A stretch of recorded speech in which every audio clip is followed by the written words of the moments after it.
وقال لهم خزنتها তখন ওই কাফেরদেরকে লক্ষ্য করে জাহান্নামের দারোগারা বলবে,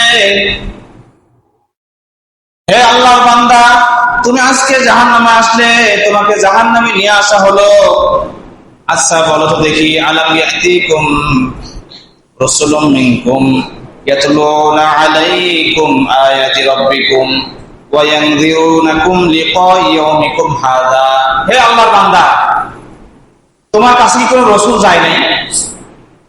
কোন নবী রাসূল তোমার কাছে কি আসে নাই? কেউ কি আল্লাহর আয়াত তোমাকে পাঠ করে শোনায় নাই যে আল্লাহর বিধান না মানলে, আল্লাহর ইবাদত না করলে জাহান্নামে আসতে হবে?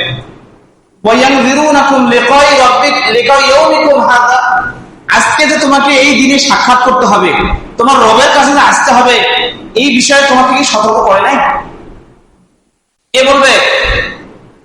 জাহান্নামের ফেরেশতারা জাহান্নামীদেরকে বলবে, তোমাদের কাছে কি কোনো রাসূল যায় নাই? তোমাদেরকে কি সতর্ক করা হয় নাই আজকে যে এখানে আসতে হবে? তখন তারা বলবে, ক্বালু বালা ওয়ালাকিন হাক্কাত কালিমাতুল আযাবি আলাল কাফিরিন। তখন তারা বলবে, হ্যাঁ অবশ্যই আমাদের নিকট রাসূল গিয়েছিল, আমাদেরকে সতর্ক করেছে, কিন্তু আমরা তা বিশ্বাস করি নাই।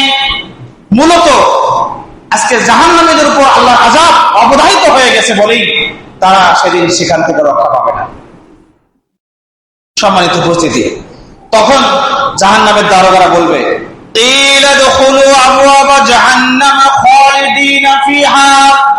তাদের জন্য জাহান্নামের দরজাগুলো খুলে দাও, তারা সেখানে চিরকাল থাকবে, তারা সেখানে চিরকাল অবস্থান করবে, সেখান থেকে তারা আর বের হতে পারবে না।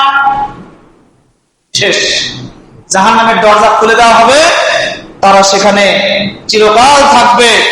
ফাবিসা মাসওয়াল মুতাকাব্বিরিন, আর অহংকারী বান্দা বান্দীদের জন্য সেই জাহান্নাম যে কত নিকৃষ্ট জায়গা, কত খারাপ জায়গা। সম্মানিত উপস্থিতি, তাহলে অত্র আয়াত থেকে কি বোঝা গেল? যে আল্লাহর রাসূল পৃথিবীতে আসার পরে, আল্লাহ তাআলার গ্রন্থ কোরআন এবং সহিহ হাদিস আসার পরে যদি কেউ সেটাকে অবজ্ঞা করে, না মেনে চলে, আল্লাহ সুবহানাহু ওয়া তাআলার ইবাদত বন্দেগী না করে, কোরআন সুন্নাহর কথা না শুনে, তাহলে তাকে জাহান্নামে যাওয়া লাগবে। এতে কি কোনো সন্দেহ আছে? সম্মানিত উপস্থিতি, এরপরেও যারা সন্দেহ করে বসে থাকবেন, ওমা আলাইনা ইল্লাল বালাগ, আমাদের প্রতি দায়িত্ব হলো আমরা পৌঁছে দিলাম, মানা না মানা আপনার ব্যাপার।